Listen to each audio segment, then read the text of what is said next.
Welcome to Tom Reads Books, the podcast where, whatever you're doing, I take you on an adventure through some of literature's most loved treasures.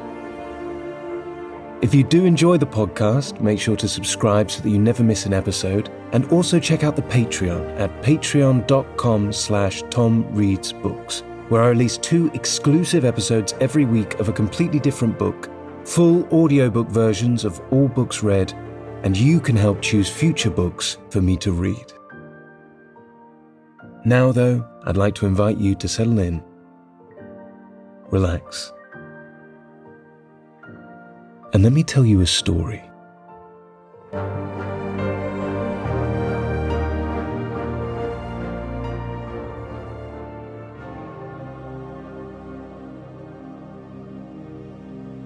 Wuthering Heights by Emily Brontë.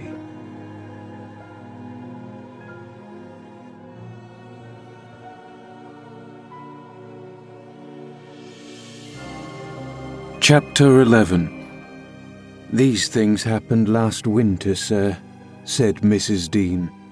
"Hardly more than a year ago. Last winter I did not think at another 12 months' end I should be amusing a stranger to the family with relating them. Yet who knows how long you'll be a stranger? You're too young to rest always contented living by yourself, and I some way fancy no one could see Catherine Linton and not love her. You smile, but why do you look so lively and interested when I talk about her? And why have you asked me to hang her picture over your fireplace? And why—" "Stop, my good friend," I cried. "It may be very possible that I should love her, but would she love me? I doubt it too much to venture my tranquillity by running into temptation. And then my home is not here. I'm of the busy world, and to its arms I must return. Go on. Was Catherine obedient to her father's commands?" "She was," continued the housekeeper. "Her affection for him was still the chief sentiment in her heart, and he spoke without anger. He spoke in the deep tenderness of one about to leave his treasures amid perils and woes, where his remembered words would be the only aid that he could bequeath to guide her. He said to me a few days afterwards, 'I wish my nephew would write, Ellen, or call. Tell me sincerely, what do you think of him? Is he changed for the better, or is there a prospect of improvement as he grows a man?' 'He is very delicate, sir,' I replied, 'and scarcely likely to reach manhood. But this I can say, he does not resemble his father. And if Miss Catherine had the misfortune to marry him, he would not be beyond her control, unless she were extremely and foolishly indulgent. However, master, you'll have plenty of time to get acquainted with him and see whether he would suit her. It wants 4 years and more to his being of age.' Edgar sighed, and walking to the window looked out towards Gimmerton Kirk. It was a misty afternoon, but the February sun shone dimly, and we could just distinguish 2 fir trees in the yard and the sparely scattered gravestones. 'I've prayed often,' he half soliloquized, 'for the approach of what is coming, and now I begin to shrink and fear it. I thought the memory of the hour I came down that glen a bridegroom would be less sweet than the anticipation that I was soon, in a few months or possibly weeks, to be carried up and laid in its lonely hollow. Ellen, I've been very happy with my little Cathy. Through winter nights and summer days she was a living hope at my side, but I have been as happy musing by myself among those stones, under that old church, lying through the long June evenings on the green mound of her mother's grave, and wishing, yearning for the time when I might lie beneath it. What can I do for Cathy? How must I quit her? I'd not care one moment for Linton being Heathcliff's son, nor for his taking her from me, if he could console her for my loss. I'd not care that Heathcliff gained his ends and triumphed in robbing me of my last blessing. But should Linton be unworthy, only a feeble tool to his father, I cannot abandon her to him. and hard though it may be to crush her buoyant spirit, I must persevere in making her sad while I live, and leaving her solitary when I die. Darling, I'd rather resign her to God and lay her in the earth before me." "Resign her to God as it is, sir," I answered, "and if we should lose you, which may He forbid, under His providence, I'll stand her friend and counsellor to the last. Miss Catherine is a good girl. I don't fear that she will go wilfully wrong, and people who do their duty are always finally rewarded." Spring advanced, yet my master gathered no real strength, though he resumed his walks in the grounds with his daughter.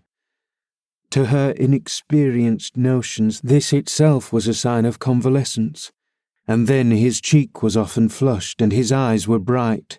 She felt sure of his recovering. On her 17th birthday, he did not visit the churchyard. It was raining, and I observed, "You'll surely not go out tonight, sir?" He answered, "No, I'll defer it this year, a little longer." He wrote again to Linton expressing his great desire to see him, and, had the invalid been presentable, I have no doubt his father would have permitted him to come. As it was, being instructed, he returned an answer, intimating that Mr. Heathcliff objected to his calling at the Grange, but his uncle's kind remembrance delighted him, and he hoped to meet him sometimes in his rambles, and personally to petition that his cousin and he might not remain long so utterly divided. That part of his letter was simple, and probably his own. Heathcliff knew he could plead eloquently enough for Catherine's company.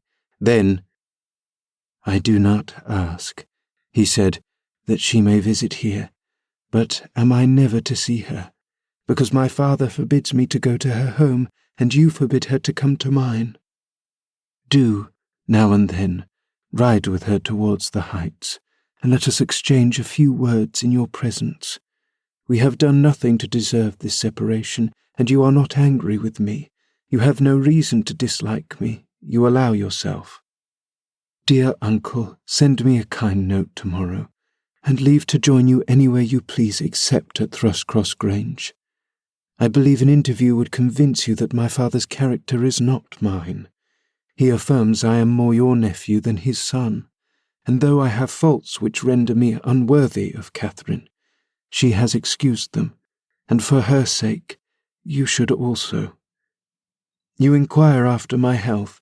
It is better, but while I remain cut off from all hope and doomed to solitude, or the society of those who never did and never will like me, how can I be cheerful and well?" Edgar, though he felt for the boy, could not consent to grant his request, because he could not accompany Catherine. He said in summer perhaps they might meet. Meantime he wished him to continue writing at intervals, and engaged to give him what advice and comfort he was able by letter, being well aware of his hard position in his family. Linton complied, and had he been unrestrained would probably have spoiled all by filling his epistles with complaints and lamentations, but his father kept a sharp watch over him, and, of course, insisted on every line that my master sent being shown. So, instead of penning his peculiar personal sufferings and distresses, the themes constantly uppermost in his thoughts, he harped on the cruel obligation of being held asunder from his friend and love, and gently intimated that Mr. Linton must allow an interview soon, or he should fear he was purposefully deceiving him with empty promises. Cathy was a powerful ally at home, and between them they at length persuaded my master to acquiesce in their having a ride or a walk together about once a week under my guardianship and on the moors nearest the Grange, for June found him still declining, and, though he had set aside yearly a portion of his income for my young lady's fortune, he had a natural desire that she might retain, or at least return in a short time, to the house of her ancestors, and he considered her only prospect of doing that was by a union with his heir. He had no idea that the latter was failing almost as fast as himself, nor had anyone, I believe, No doctor visited the Heights, and no one saw Master Heathcliff to make report of his condition among us. I, for my part, began to fancy my forebodings were false, and that he must be actually rallying, when he mentioned riding and walking on the moors, and seemed so earnest in pursuing his object.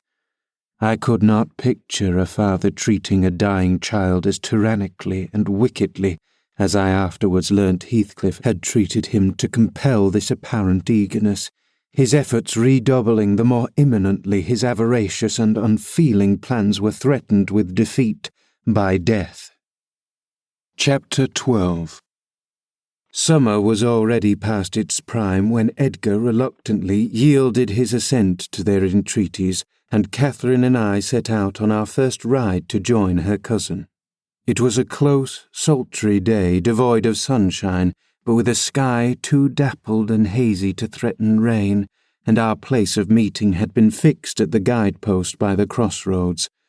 On arriving there, however, a little herd boy, dispatched as a messenger, told us that Master Linton were just up this side of the Heights, and he'd be much obliged to us to gang on a bit further. "Then Master Linton has forgot the first injunction of his uncle," I observed. "He bid us keep on the Grange land, and here we are off at once." "Well, we'll turn our horses' heads round when we reach him," answered my companion.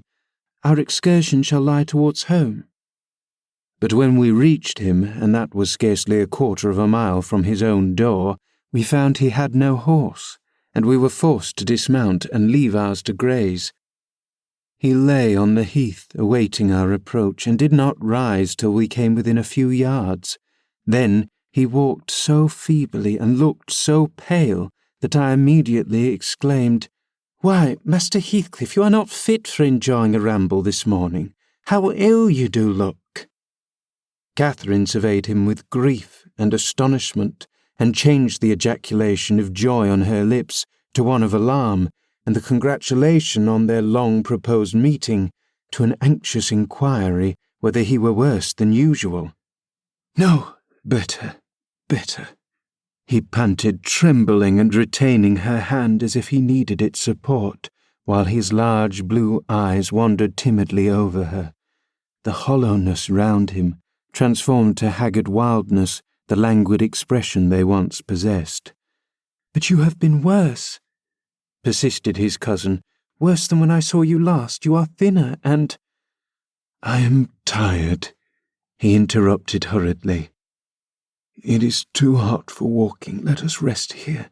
And in the morning I often feel sick. Papa says I grow so fast." Badly satisfied, Cathy sat down, and he reclined beside her. "This is something like your paradise," said she, making an effort at cheerfulness. "You recollect the 2 days we agreed to spend in the place and way each thought pleasantest? This is nearly yours, only there are clouds, but then they are so soft and mellow it is nicer than sunshine. Next week, if you can, we'll ride down to the Grange Park and try mine." Linton did not appear to remember what she talked of, and he had evidently great difficulty in sustaining any kind of conversation. His lack of interest in the subject she started, and his equal incapacity to contribute to her entertainment, were so obvious that she could not conceal her disappointment. An indefinite alteration had come over his whole person and manner. The pettishness that might be caressed into fondness had yielded to a listless apathy. There was less of the peevish temper of a child which frets and teases on purpose to be soothed, and more of the self-absorbed moroseness of a confirmed invalid, repelling consolation and ready to regard the good-humoured mirth of others as an insult. Catherine perceived as well as I did that he held it rather a punishment than a gratification to endure our company, and she made no scruple of proposing presently to depart. That proposal unexpectedly roused Linton from his lethargy and threw him into a strange state of agitation. He glanced fearfully towards the Heights, begging she would remain another half-hour at least. "But I think," said Cathy, "you'd be more comfortable at home than sitting here, and I cannot amuse you today, I see, by my tales and songs and chatter. You have grown wiser than I in these 6 months. You have little taste for my diversions now, or else if I could amuse you, I'd willingly stay." "Stay to rest yourself," he replied. "And Catherine, don't think or say that I am very unwell. It is the heavy weather and heat that make me dull, and I walked about before you came a great deal for me. Tell Uncle I am in tolerable health, will you?" "I'll tell him that you say so, Linton. I couldn't affirm that you are," observed my young lady, wondering at this pertinacious assertion of what was evidently an untruth. "And be here again next Thursday," he continued, shunning her puzzled gaze, "and give him my thanks for permitting you to come. My best thanks, Catherine. And, if you did meet my father, and he asked you about me, don't lead him to suppose that I've been extremely silent and stupid. Don't look sad and downcast, as you are doing. He'll be angry." "I care nothing for his anger," exclaimed Cathy, imagining she would be its object. "But I do," said her cousin, shuddering. "Don't provoke him against me, Catherine, for he is very hard." "Is he severe to you, Master Heathcliff?" I inquired. "Has he grown weary of indulgence and passed from passive to active hatred?" Linton looked at me, but did not answer, and after keeping her seat by his side another 10 minutes, during which his head fell drowsily on his breast, and he uttered nothing except suppressed moans of exhaustion or pain, Cathy began to seek solace in looking for bilberries, and sharing the produce of her researches with me. She did not offer them to him, for she saw further notice would only weary and annoy. "Is it half an hour now, Ellen?" she whispered in my ear at last. "I can't tell why we should stay. He's asleep, and Papa will be wanting us back." "Well, we must not leave him asleep," I answered. "Wait till he wakes and be patient. You were mighty eager to set off, but your longing to see poor Linton has soon evaporated." "Why did he wish to see me?" returned Catherine. "In his crossest humours formerly, I liked him better than I do in his present curious mood. It's just as if it were a task he was compelled to perform, this interview, for fear his father should scold him. But I'm hardly going to come to give Mr. Heathcliff pleasure, whatever reason he may have for ordering Linton to undergo this penance. And though I am glad he is better in health, I am sorry he is so much less pleasant and so much less affectionate to me." "You think he is better in health, then?" I said. "Yes," she answered, "because he always made such a great deal of his sufferings, you know. He is not tolerably well, as he told me to tell Papa, but he is better, very likely." "There you differ from me, Miss Cathy," I remarked. "I should conjecture him to be far worse." Linton here startled from his slumber in bewildered terror, and asked if anyone had called his name. "No," said Catherine. "unless in dreams. I cannot conceive how you manage to doze out of doors in the morning. I thought I heard my father," he gasped, glancing up to the frowning Nab above us. "You are sure nobody spoke?" "Quite sure," replied his cousin. "Only Ellen and I were disputing concerning your health. Are you truly stronger, Linton, than when we separated in winter? If you be, I am certain one thing is not stronger. Your regard for me. Speak, are you?" The tears gushed from Linton's eyes as he answered. Yes, I am." And still under the spell of the imaginary voice, his gaze wandered up and down to detect its owner. Cathy rose. "For today we must part," said she, "and I won't conceal that I have been sadly disappointed with our meeting, though I'll mention it to nobody but you. Not that I stand in awe of Mr. Heathcliff." "Hush," murmured Linton. "For God's sake, hush! He's coming." And he clung to Catherine's arm, striving to detain her, but, at that announcement, she hastily disengaged herself and whistled to Minnie, who obeyed her like a dog. "I will be here next Thursday," she cried, springing to the saddle. "Goodbye, Quick, Ellen." And so we left him, scarcely conscious of our departure, so absorbed was he in anticipating his father's approach. Before we reached home, Catherine's displeasure softened into a perplexed sensation of pity and regret, largely blended with vague, uneasy doubts about Linton's actual circumstances, physical and social, in which I partook, though I counselled her not to say much, for a second journey would make us better judges. My master requested an account of our ongoings. His nephew's offerings of thanks were duly delivered, Miss Cathy gently touching on the rest. I also threw little light on his inquiries, for I hardly knew what to hide and what to reveal.